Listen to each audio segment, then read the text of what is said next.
3 दशक 36 मुकदमे फिर भी सलामत फारूक, आखिर क्यों नहीं चला बुलडोजर।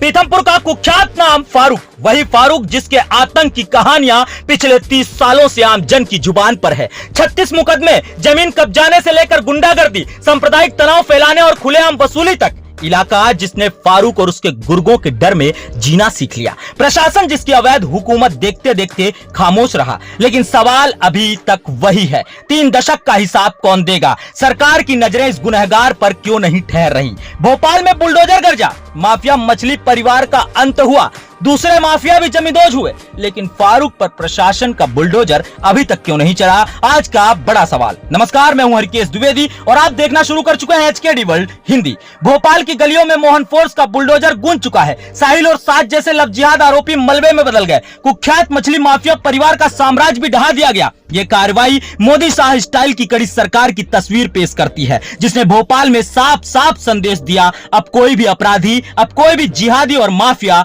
नहीं बचेगा। लेकिन सवाल यह है कि जब भोपाल के माफिया ढह सकते हैं, साहिल साज जैसे आरोपी जमींदोज हो सकते हैं, तो फिर पीथमपुर का फारूक आज तक क्यों सलामत है। क्या फारूक कानून से बड़ा है? क्या फारूक सिर्फ एक नाम नहीं बल्कि सत्ता संरक्षण का प्रतीक बन गया है? क्या उसके पीछे इतनी ताकतें खड़ी हैं कि सरकार का बुलडोजर वहां तक पहुंचते पहुंचते धीमा हो जाता है? या फिर जनता को यह मान लेना चाहिए कि फारूक जैसा अपराधी 3 दशक बाद भी कानूनी शिकंजे से बाहर ही रहेगा।